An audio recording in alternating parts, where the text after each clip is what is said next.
Hello and welcome back to the Nerd and Normie podcast, episode 1, the official start. It was episode 2, I thought. Well, episode 0 was like our first trial run. Oh, 0, okay. Because we had a lot of problems for episode 0.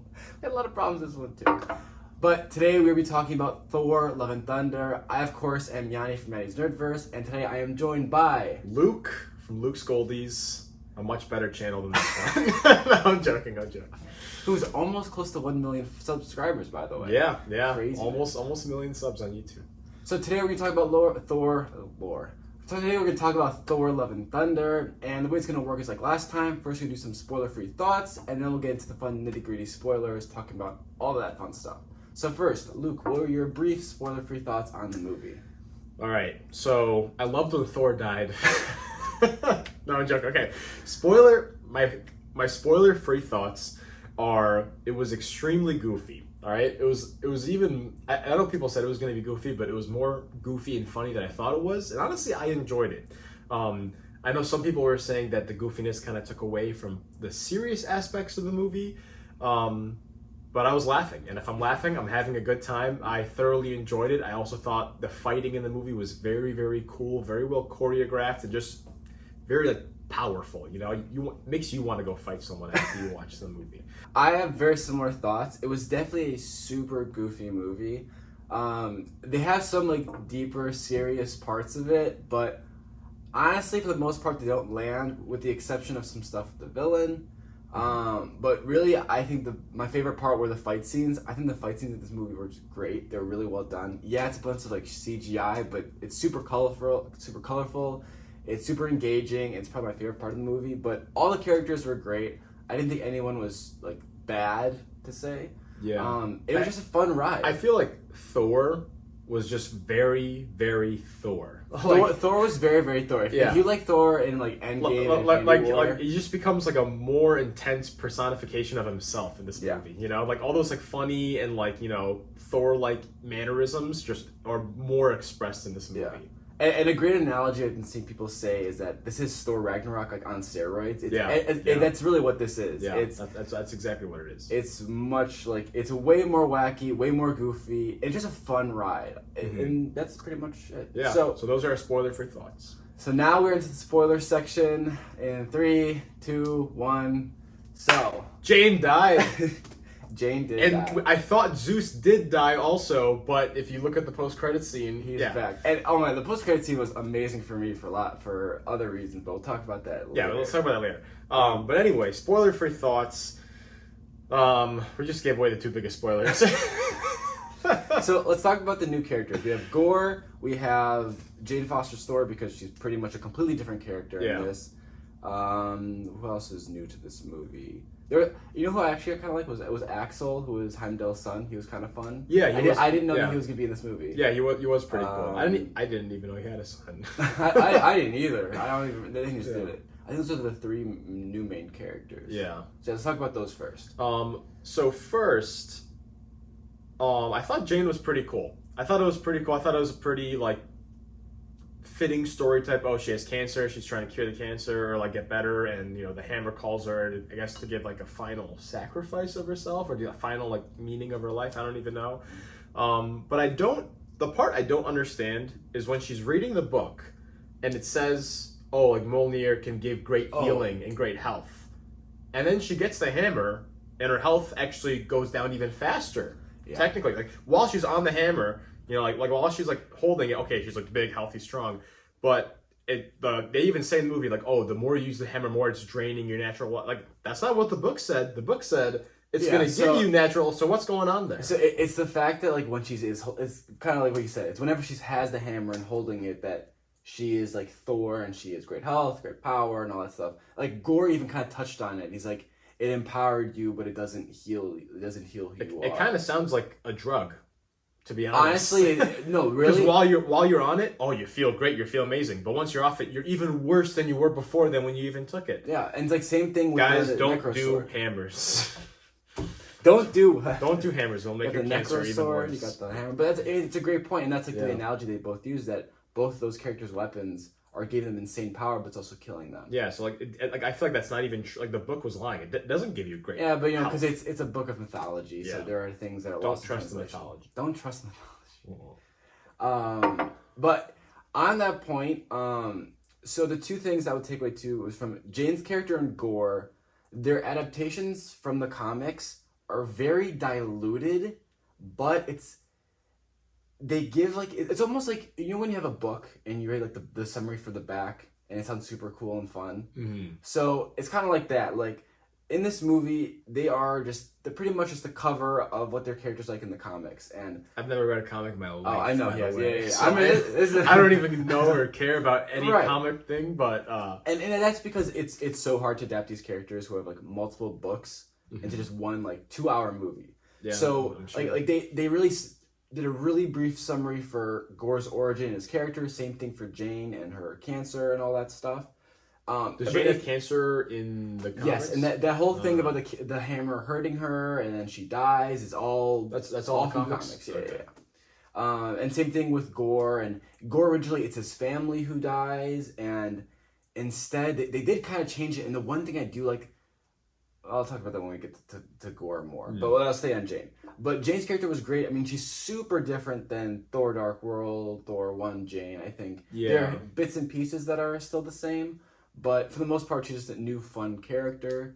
And I liked her. I thought she was great. I thought she was a good addition. I really did enjoy the fight scenes of Thor with the axe or whatever, Stormbreaker, and then Jane with the hammer. I just feel like it's just so cool seeing them fight together. Do you know how to pronounce the name of the hammer? Mjolnir. That's pretty close. Mjolnir? I don't know. I'm pretty proud of that. I just call it the hammer. The hammer. The big hammer. The Thor hammer. Small hammer. And the big hammer Stormbreaker. Well, Stormbreaker is more of an axe. Oh, that's true. It's a half axe, half Touché. hammer. The other side of it is it. Yeah. Also, one thing that was hilarious, I loved the jealousy of Stormbreaker. Oh, the actual Stormbreaker itself is jealous because Thor is like reconnecting with his hammer, his Mjolnir, and he's like kind of like, oh wow, like this whole thing, and it's almost like they almost made it into like a joke, like him seeing an ex-girlfriend again, and it kind of matches him actually seeing his ex-girlfriend. Kind of like it was funny like that. You could see that the axe was like getting jealous and like always coming. It was so fun. There's so many greats. Like the one on the boat was really funny, and the one in like that town hall thing was. Also, when they get the lightning bolt and Thor clearly is like in love with this new great weapon, and then Stormbreaker like rocks the boat because it's like, all right, Thor, that's enough. I'm your weapon. So remember when I said we had problems and that last time there were a lot and this time we had some too? The microphones aren't working.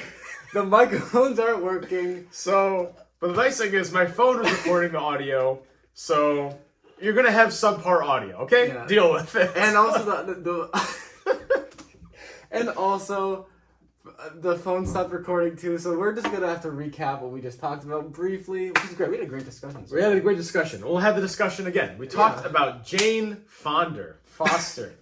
That's what the guy called her. Did you do the joke on purpose? Yeah, that was a joke. Okay, that's very good. But I was gonna say that's pretty funny. Yeah. Jane Fonda's like anyway. All right. So Jane Foster, good character, had cancer, died. Very sad. Very sad. But she was good addition. Yeah. I love the chemistry between her and Thor. I thought it was fun. And I definitely like her more in this movie than the past ones. I thought she was great in this. She was fun. Fight choreography. Fight choreography was good. Yeah. It was great. It was fun. Between like having her and Thor together fighting, it was just like oh wow, there's two Thors, and I feel like she did well at kind of embodying the power and I guess fighting style of Thor. And because she also had her own unique thing. Because there's a new aspect of the hammer that can break off into pieces. Yeah, that was cool. And she does a lot more flips than Thor does, which is cool. But there are a lot of great stuff there. I also think that some of her dialogue was a little cringy. Her dialogue was a little cringy, and I'm not sure if that was on purpose. Eat it's this hammer, this movie, whatever. Too. Yeah, and also I'm not sure if it's supposed to show she does not know how to do the superhero stuff, and she's not sure am I supposed to be kind of cringy and funny while I'm fighting? She's trying to find a catchphrase and all. Yeah, she's trying to find a catchphrase like eat this hammer or whatever. I don't even know. The one thing I really did love, which is kind of the rom-com side, was the flashbacks. I think you were in the bathroom for part of it, but I went to the bathroom twice during this movie, and I filled up my drink once. And you went through the post-credit scene. And I left the second post-credit scene because I had to use the bathroom again. Amateur. I flushed my system clean during that movie. But it's okay. It's not like serious, you know. You just go. You go in there. You laugh. You go pee. You go back. You start laughing again. Yeah, and it's because you missed the fight scene and you missed the thing of a flashback. Because so during the flashback they talk about Thor and Jane's relationship and you see them in the happy days and the slow inevitable like breakdown. And you see how Thor's really like cute. Thor's not a good boyfriend. No, and they were both having problems. Like Thor has his own like internal thing, like he thinks he's gonna ruin it or he's leaving away for things, and then Jane also like doesn't want to get too close and all that. Yeah. I also no, that was about Thor, not Jane. But yeah, so that part was really fun to me. I really like that flashback sequence. Yeah, the flashbacks were funny. And done with Jane. Yeah, we're done with Jane. So next, the kids were honestly really great in this movie. Let's talk about actually all the kid characters because so we had Axel, we had all the kids in the like basket thing, and then we also had, I think they're calling her Love. I don't know what her name is. Never say it, but it's Thor's adopted child. Yeah. That was Gore's child. Axel being Heimdall's son, did not know that was a thing. He was super fun, a little witty. I like the little moments where like, I think Thor was like saying like things are super scary, like Thor, go away. It was definitely, he was funny. He was legit like sometimes for these child actors like they're not even fun. They try to be funny but they're not funny. He was actually funny. He was good. He was. I'm really excited to see what they do with him in the future. Yeah. The kid fight scene at the end of the movie where they have like their blessed like random items. Thor just makes them all. There's like 20 mini Thors, and they have like none of the discipline and like fighting styles. So they're just going crazy with the electricity. It's like so funny. It's like when I was little and like I wanted to be Thor, and I'm like, I'll punch random things. I know, just punch random things, shoot random electricity, zip people in half with the electricity. Yeah. It's like that's what all the kids were doing. It was so much fun. There were so many creative things. It was hilarious. Luke mentioned it in the previous time, but there was one kid who has like a yo-yo and just slices a dude in half. Yeah. And then there was one like a very innocent little 2-year-old. And it's like, it's just smiling, skipping around. Yeah. There's a kid with like a bunny who's just like shooting laser out of his eyes. It was so creative. It's like that's the stuff that's like super wacky in this movie that I like. I think there's some wackiness that is like, this is a little too much. This is good. The wackiness that was overused was the freaking goats. You know, let's talk about the goats for a second. The goats were screaming every second. You know what? And I've seen some people love them and hate them. I didn't mind them. It's one of those jokes I think that would get old on me. It didn't get super old. Like here's the thing. There were a couple times I laughed in the beginning when they first brought him out. And they're like, "Here, accept this gift of screaming goats." They bring him in the plane and like. And then the Guardians. Nebula's gonna shoot it down. And like for the first couple scenes, like it's almost like they're on Santa's sleigh and they're like the reindeers. And it's like, okay, it was funny with the screaming goats. And then just like randomly in like serious times, you just hear and you're like, oh, the goats are back. My favorite one was when they're going to like the planet in like the Shadow Realm and they just hit it and the goats are like on the side. Like the planet is so much closer than it actually looks because it's such a small planet and the goats just ram into it and they're like, ah! That was probably the best one. Yeah, but it was it was funny, but I think it was overused. And I was like, okay, the dumb screaming goats again. So now let's talk about Gore. Gore in this is probably Gore was one great. of my favorite villains. Not necessarily from like a writing perspective because we don't see him too much. But what is written is great, but he's just fun. He's enjoyable in this movie, especially because like in Ragnarok, I don't love Hela. Like I make the analogy that like in Ragnarok I love all the Hulk and Thor stuff, but whenever I go back to Asgard and it's with Hela, I get kind of bored. But in this, Gore was so much fun. Like I wanted more. Gore was good. Gore was creepy.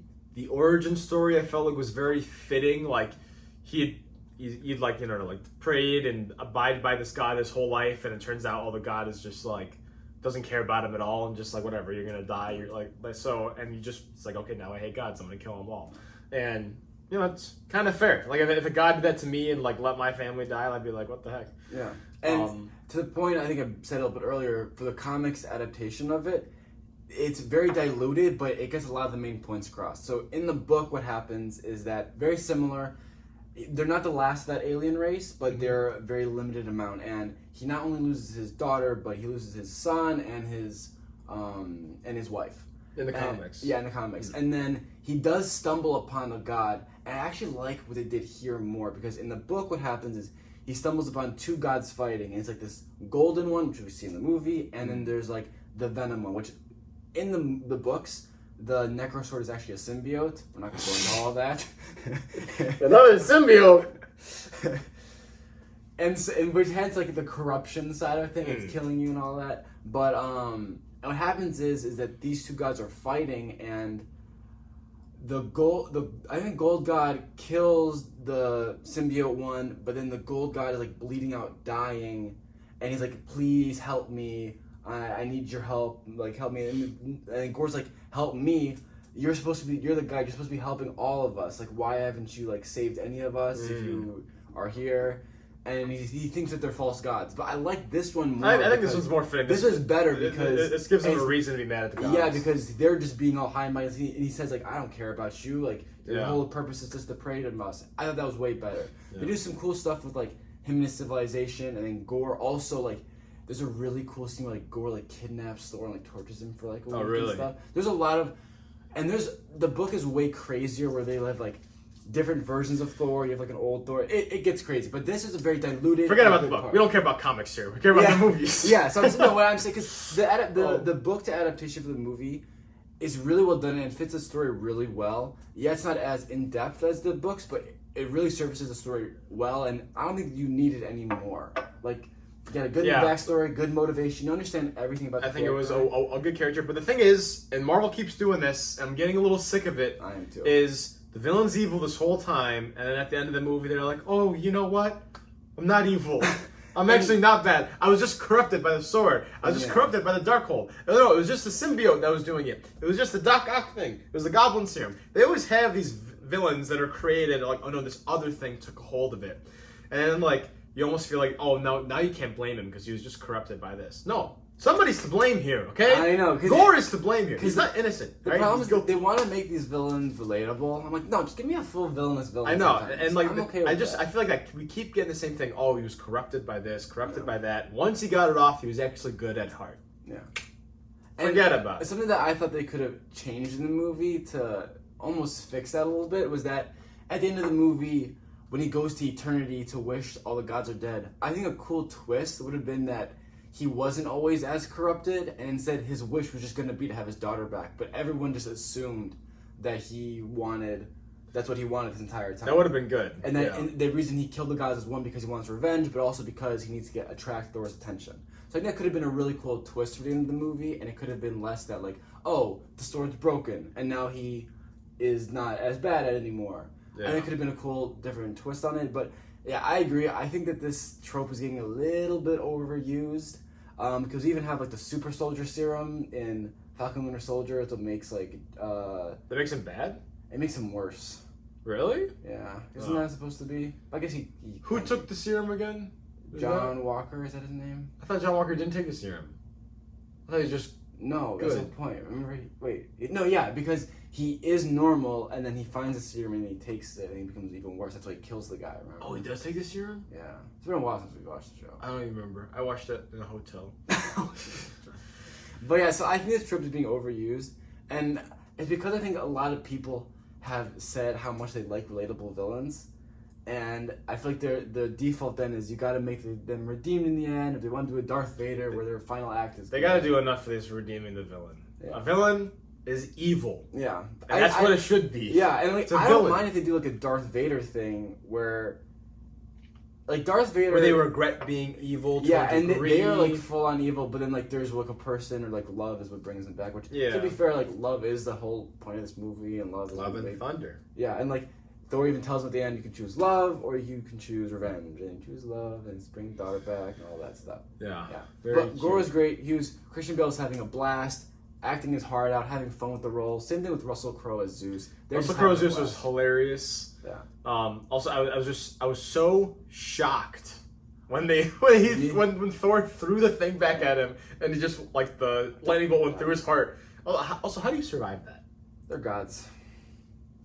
So not even a stab in the heart is gonna kill a god. I mean, he clearly super wounded, and the like women are treating his wounds. He should have gone for the head. Should have gone for the head. Thor should have gone for the head. He missed twice now. It's actually super fun. But both those actors are having fun. I love that the MCU can just be this thing where these huge actors can come in for like 1 or 2 appearances and just have fun. Yeah. And just do whatever they want. It's And also, Matt Damon's in this movie. Oh, you know, he was in Ragnarok too. Right? I didn't even know he was in Ragnarok. He was? plays Loki in Ragnarok too because they had to play. Oh, they too. do. They do have that. I don't know. I think I forgot that. I was just like, what is Matt Damon doing in here? I know it was such a random thing, but it was a blast. It was funny, yeah. And then also, I don't know her name, but she played Hela. She's a super famous actress. Oh. I can't remember her name. I don't know her either, but it was funny. Like when they have like this, they make like Asgard like very like commercialized. And you can see it's that too much it's attraction like now. it just becomes like a big like a little Disneyland, but like a little mini Asgard. And seeing like the recreations of other things you saw in the movies, like it was just baby cones. Yeah, it was just it was just so funny to see that. That was great. So that's pretty much all for the characters. No, we can talk about. You want to talk about Thor and Valkyrie next? I don't care about Valkyrie. Let's talk about Thor. This guy, he's got to be taking a trend or something. Okay, now we're getting on to the physique update of He's got Thor. We're working out chest and back today, and we are gonna go so hard. For like 5 hours. After seeing that movie, we're gonna go so hard. If we don't look like Thor by the end of this summer, we're doing something wrong. By the next podcast. By the next we should look podcast. exactly like Thor. By the next podcast, we're gonna be bigger than Thor. Okay, that movie. If you need some gym inspiration, Yeah, workout motivation. Look at that. go watch bare the naked. the but, like, scene when he's with Zeus and he flicks a little too hard and he's like, "Ugh." You gotta watch. I didn't know how much they were gonna show. They showed not only his full butt as well, but also like they showed his like front a lot too. Like I thought it would be quick. His No, chest. you see his chest. His arms chest was are like crazy. huge. Like It I was want to go. insane. I want to go bench right We're now. gonna bench. After this, we're actually gonna go bench. We're gonna go bench. Yeah. I love the workout like scene was super funny. Yeah, seeing him He's like go from fat Thor back to like Yeah. God body Thor. Yeah. And They were super creative with like doing the chain, like you said, the I don't know what that workout is called. I don't even know. The rope thing, ropes. and he was like pressing like a rock. Like Yeah, he's like a shoulder pressing like a giant rock. Yeah, that was super fun. Yeah, Thor is bigger and stronger and just I feel like he's more powerful in general than And ever before in any other movie. Maybe that gets us into the fight scenes too, but we should talk about Thor more. Yeah. Well, you can talk about the fight scenes. Yeah. The fight scenes were awesome, and they just feel like you said, they're super powerful. I love like the lightning aesthetic and just, like how flashy it all is makes it look so cool, and the 3 different weapons with like the lightning bolt, Stormbreaker, and Mjolnir. Yeah. All very it's funny that he can wield. He can wield. Is that the right word? Yeah. Yeah. You can wield all of them. Yeah. And it's cool that like he almost like picks up the hammer. Did he use the hammer at all, or did he just pick it up just to try it?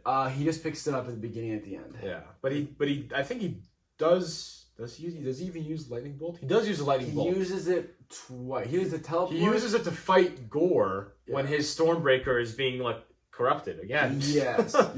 Yes, that is what Yeah. I think one of my favorite shots though is the one thing I'm kind of upset about is that, but I kind of blame Infinity War because the whole point of Ragnarok at the end is that he doesn't need a weapon and he is the power. But then Infinity War kind of changes, like, no, he needs Stormbreaker. In this movie, I was hoping for a scene where it's just him doing lightning stuff. They don't do that. But the one cool is like when he has the lightning bolt and he just charges up with electricity and throws it. That was the coolest one. Yeah. Zeus, that was probably one of my favorite. Like that was very, very cool. And the black and white fight was awesome in the and Shadow also Realm. in that black and white Shadow Realm fight, he kind of uses a little bit of electricity without having Stormbreaker. That is true because his hands like he's stuck up and he's like tied up and he's like zzz, and then but he does call Stormbreaker. Yeah. But then after that he just blows up Gore's little weird hut monster hut. I don't even know. The fight at the beginning where they were raiding the village was cool. The one on Olympus was cool. All right, the very opening fight, I feel like it just shows you how much. Where you went to the bathroom? No. The opening fight is when he does the splits and like stops the two things. Oh, I'm talking about the village. The opening fight is one of that was the funniest like fight because also like the villains are these little weird furry monsters. They're and like little hops. Yeah. They're just crazy. And you just see Thor like having fun, like showing off, like doing all this crazy stuff, and he like crumbles down the 2 temples. I also love that they play. What's the song? It's like by Anya or something. Like who can say what the they play that song? Wasn't that the one? I thought they played one of the like 80s rock songs. I don't remember. Maybe at the beginning when he's all peaceful. I don't know. Yeah. But they played the music choices in this movie were hilarious. Yeah. But that fight's so funny. And I love at the very end because as soon as he goes into the temple, I'm like, oh, this thing's crushing to the He ground. crumbled that thing to the And ground. it just breaks the entire thing, their whole Yeah. like pride and joy. And even the ending when he talks to the leader was super funny, and you clearly can tell he's pissed off, and he gives him these goats clearly because he knows they're screaming crazy. Yeah. And he's like, we did all this with very minimal damage. And the whole thing crumbles down. Let's talk about the humor in this movie, because I'm a little bit torn. So I think that the humor, it was good, like little chuckle humor, like but and it was very consistent. Like this was definitely a comedy movie, like an action rom-com comedy. Yeah. There were like the things that made me laugh the most were probably the goats. There was that one funny joke about eating children. Yeah. But like for the most part, like I think some of the jokes didn't land, some did. There's also like just Thor's character sometimes, like that it just makes me laugh. Like him just like in the beginning, like when he crumbles everything down, his fighting style, him just like doing the splits and stopping the cars. The visual humor was great. And him also him like trying to like use Stormbreaker to the Bifrost thing that he just crashes into the building. Oh, that was hilarious. So like there's just a lot of funny, just like Thor's character is like super funny. Yeah. That was great in this. And some of Jane's and some of the one joke I really didn't like was, do you remember the hand grenade speaker thing? Oh yeah, that was like cringe. Like, what is that? Is it a grenade? Oh no, it's a speaker. And they're just like dancing, and I'm like, all right, like whatever. I could have sworn in one of the fight scenes she was gonna throw the speaker and play music, and that's how they're gonna have it, but they didn't. Yeah, I guess it's more like kind of a Guardians aesthetic. That was like a very Marvel joke. Yeah, it was a very Marvel joke. So it was like eye rolls. Like, okay, let's go. Yeah. But yeah, so I think that the humor was solid. It was good. There was nothing that I think was like amazing, but it was good. Let's talk about the action sequences, all the characters. Let's just talk about Valkyrie a little bit. I think Valkyrie is just the same as in Ragnarok. Yeah, Valkyrie. She's fun there. Valkyrie didn't change much. I feel like she's just her regular self. Yeah, it's cool to see her like go from King Valkyrie to like clearly being sick of all the business meetings, all that, and just like go back to fighting again. Some of the emotional parts, I think, with Gore talking about like her like sisters all being dead, because I don't know if you remember in Ragnarok, all the Valkyries got killed, all dead, and she's the only survivor. So going into that, I think is really interesting, and like the whole survivor's guilt could be a really interesting topic to be touched on later. But like I said, this is again a comedy movie, so they don't dwell on the seriousness. The most serious thing you get is during that Gore scene where he essentially breaks down all of these three characters and talks about like what's like crippling them right now. Yeah, that was pretty cool. And also like near the end, it gets a little more emotional when you have Jane die. Oh yeah. And then you have Gore, who's like, basically about to die, saying, "Please take care of my child," and then you're like, "Oh no, little child." Did I talk about our thoughts on Gore and the ending, and was that included in this one? I think so. Yeah. But anyway, there was a serious part at the end, and I feel like that serious part just kind of developed into a very happy ending. I love the ending. I think it's so cute and fun. It's very, very cute. I love that. Like, I'm so excited for Thor 5, where it's gonna be him and his daughter going off on space adventures. I think that's just so fun. It's just so wholesome. So you confirmed Thor 5, or are they just? They're not gonna. Do you know how many Thors they're gonna keep on doing? So I think 5 could be the last one, just because I think they want to give Taika his own trilogy. Who's Taika? Taika Waititi is a director. Oh, okay. So he's done Ragnarok, he's done this. I think they're gonna just pretend the first two never happened and just make 3 to have like a nice little trilogy. That's my prediction. I'm just basing it on 3 goofy Thors and 2 serious Thors. What even is this? So yeah, I think that's what they're gonna end up doing. Clearly, they're also gonna do Thor because of the post-credit scenes. Let's talk about that. Yeah. Okay, I don't remember Hercules now. I don't remember the actor, but he's from Ted Lasso. My jaw dropped. That's probably one of my favorite post-credit scenes, just because I love the actor. He is hilarious. I'm telling you, you're gonna love him as Hercules. I am excited. He looks big. That was CGI. Oh, dang it! Because he's like, I think he's like super tall, like a giant, not giant, but like in between like a giant and like a human. He's very like tall. Pretty much run down from the comics who Hercules is. He's very noble. He's kind of like Thor, but he's like the god of strength. Like he is the most physically strong god. So you got to talk about. That's cool. If they're gonna get more gym motivations. So he's just like a super jacked dude, and he falls between villain occasionally, like a very small amount. Then he's like anti-hero and hero. He's a very like heroic guy, but he sometimes gets pushed into different situations that make him more villainous. I think what they're gonna do in this next movie is clearly that he's gonna start off as a villain, hunting Thor or any of the gods and like showing off like why the gods are powerful. But by the end, I think he's gonna have to team up with Thor, and they're gonna do that. That would be cool. Yeah, could lead into like a buddy cop movie. Like if you want to talk about like the way that Taika does his movies, like similar to maybe Ragnarok, where it's like Thor and Hulk being buddy.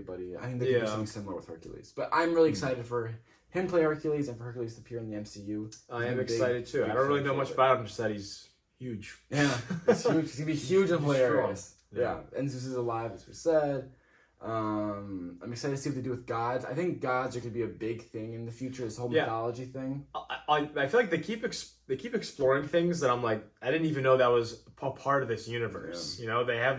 They have all these gods now, and then I don't know. I just feel like they keep expanding into all these like random like powerful beings, and I'm like, where was this powerful being when this was happening? Where was this thing? In this one, we get two big things. We get Eternity, who's like this all-powerful being. There's like living tribunal, like in that whole temple. And the thing is, like, for Eternity, they said once you get the first person to get to them can add whatever they want. Like, is Eternity gone now? How does that work?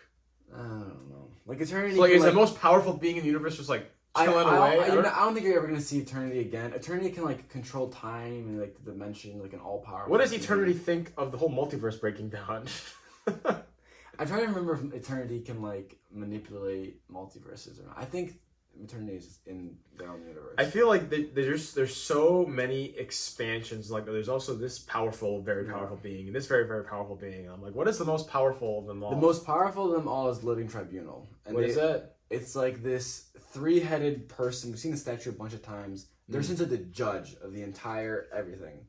Interesting. Yeah, so I wonder if we're ever going to see them. We've seen like them in the Stone in Loki. We've seen them in Multiverse of Madness, like when he's flashed into the different multiverses. But they are like the most powerful one. Interesting. But yeah, we get more of gods. Like there have been gods in the past, we just haven't like fully touched on them, like Moon Knight, Khonshu, and all the Egyptian gods. Black Panther. So Khonshu is a god? Yeah. Okay. Black Panther is Bast, like who he gets the power from. That's technically. They got the power from the flower. That's true, but like, when they go to the ancestral plane and everything, all that is tied to Bast, and they worship like the Panther god, and so because the way in the MCU every single god exists, so excuse me, so there are a lot of characters who we have seen like bits and pieces of gods, and it kind of gets finicky because technically like some of these gods are just aliens who are super powerful, because like they even hint at it in Miss Marvel. Where like if Thor landed in like a certain area, he'd be considered a djinn, which like that. If you haven't seen Miss Marvel, I mean, all right, we're getting off topic now. Yeah, so I was talking about the gods. Yeah. But anyway, gods are cool. I didn't even know this whole Optimum, whatever it was, omnipotent. What is the place they called? Oh, what do they call it? I thought it was supposed to be Olympus, but they don't call it Olympus. I think it was called Omnipotent or something like that. Yeah, but it was cool. I had no idea that existed. I had no idea there was like a god for like everything. There's like a god for this little squeaky little. I don't even know. The bow. Yeah, I don't even know. But there's all kinds of weird, funny gods. There's like the rock god. Yeah, like the Conan or whatever. Yeah, so. That was kind of cool seeing all them, and Korg was also fun. Yeah, Korg was fun. I legit thought they. I thought they killed Korg, and I was like actually really sad. Like I didn't think I got attached to him, but I'm like, oh my gosh, did they actually just do that? Then right after that moment, I was like, you killed Zeus. I know, and then and I'm like, wait, he actually did kill Zeus. That was awesome. But he actually didn't kill Zeus. Yeah, but I love seeing characters like get a little angry and rage a little bit. Yeah, it was crazy. So. Overall, I think it was a very solid movie. So it's a lot of fun stuff. It's a very isolated movie, like not crazy groundbreaking like effects for the entire universe, but I don't mind that. Yeah. People have been complaining about it. Well, like the one thing they said that might kind of affect the universe. Well, at first they thought it would was like, oh no, they Thor tried to kill Zeus or like attack Zeus. Oh, the gods. So there's going to be some problem with the gods, but that again, that leads into Thor 5. I think that's all it's going to be. Yeah. Nothing else kind of groundbreaking. So if you had to assign a number, do you want me to give my number first, or do you have a number in mind? All right, let me try to think of my number. I laughed. I had a good time. I thought the fighting was very good. I'm getting a little bit sick of the kind of you're corrupted by something, you're evil, then you gets taken away. I feel like it's being overused. But from the actual movie itself, I feel like this is a very generic vote or a generic rating, but I give it a 7.5. I'm pretty close. I'm gonna say it's a very fun ride, and I don't think there's anything that I hate about the movie. It's enjoyable. It's a fun watch, but it's a movie that I don't have any desire to rewatch. I rewatch these movies in theaters actually a lot. Yeah. But I don't think I might see it for my family just to be with my family. But I have no desire to rewatch it. But it was a fun ride. It was an enjoyable movie. I would give it a 7.3. Oh, point two lower. But yeah, decent movie. You want to go out and have a good time? Yeah. Go watch Thor, Love and Thunder. Yeah. So would you say it is Ragnarok is better by far? Or you know what? Because I don't know if Ragnarok's better in my opinion. That's like what I said. Is that because there are parts of Ragnarok where I get kind of bored. Yeah. I wasn't really bored during this movie. But I feel like I like Ragnarok less than most people do. Interesting. Surprising because I love Thor. Yeah, I do love Thor. But I don't know. I think it's basically. I feel like it's almost on par with Ragnarok, in my opinion. And I don't remember if I've said it already, but I think that overall it's a better movie than Ragnarok. But the Sakaar stuff with Hulk, Thor, and Valkyrie, I think, is way better. If you just isolate that stuff, but all the Hela and Asgard stuff, you kick that all out. But overall, it's a great movie. Yeah. So that has been episode 1 or 2 or whatever. The second time we've been doing this. With more technical difficulties. We'll see if in the next one we have even more technical difficulties. As far as we're on next time we do this, I'm hoping we do this for She-Hulk. And either we do a whole series review or episode by episode. We'll see what we do. I don't have time for episode by episode. I knew you were going to say that. So at the very least, we will be back here for Black Adam, which is going to be in October. I'm excited for Black Adam. Yeah, that'll be I saw the trailer for that. Yeah. It'll be our first DC movie we've been covering here. So, Luke, where can all the fun people find you? At Luke Scoldies on every channel, on every social media channel out there. Go subscribe to him so we can get to 1 million subs by the next time we do this podcast. Maybe. I'm hoping for it. And I'm, of course, Yanni from Yanni's Nerdverse. You can find me on that everywhere on Instagram, Facebook, TikTok, all those. YouTube. This is where this is being posted. Yeah. Soon we're going to be on Spotify. I'm working to put this podcast on Spotify. Yeah, there are a couple people who do want the audio version. So thank you guys so much for watching and have a great rest of your day. Luke Scoldies out.